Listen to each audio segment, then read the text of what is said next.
আসসালামু আলাইকুম। Smart brain বাংলাদেশে আপনাকে স্বাগতম। আজকের কুইজে থাকছে বাংলাদেশের ইতিহাস সম্পর্কে 10টি মজার প্রশ্ন। 7ই মার্চ ঐতিহাসিক ভাষণ কোথায় দেওয়া হয়েছিল?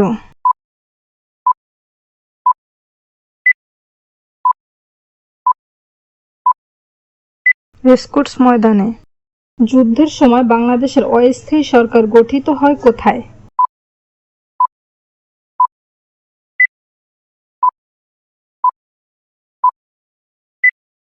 মুজিবনগর।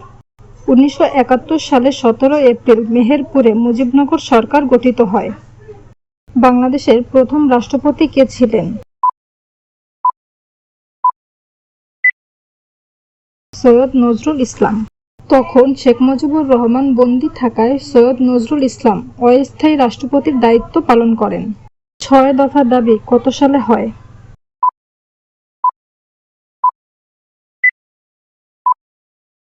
1966 সালে। 1966 সালে বঙ্গবন্ধু 6 দফার দাবি করেন, যা ছিল বাংলাদেশের স্বায়ত্তশাসনের রূপরেখা। বাংলাদেশ জাতিসংঘের পূর্ণ সদস্যপদ লাভ করেন কত সালে?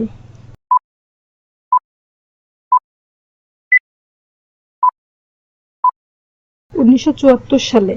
বাংলাদেশ 1974 সালে 17 সেপ্টেম্বর জাতিসংঘের 136তম সদস্য রাষ্ট্র হিসেবে অন্তর্ভুক্ত হয়। বাংলাদেশের স্বাধীনতা ঘোষণা করেন কে?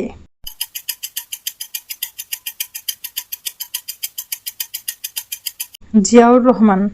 বাংলাদেশকে স্বীকৃতি প্রদানকারী প্রথম দেশ কোনটি?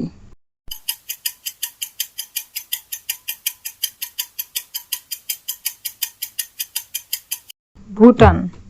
ভুটান 1971 সালের 6 ডিসেম্বর বাংলাদেশকে প্রথম স্বীকৃতি দেয়। বাংলাদেশের প্রথম জাতীয় সংসদ নির্বাচন হয় কত সালে?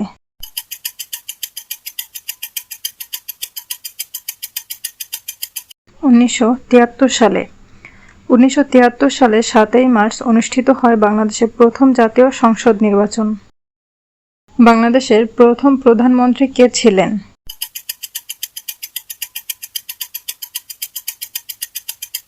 তাজউদ্দিন আহমেদ।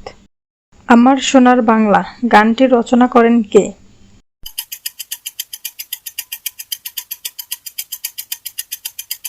রবীন্দ্রনাথ ঠাকুর।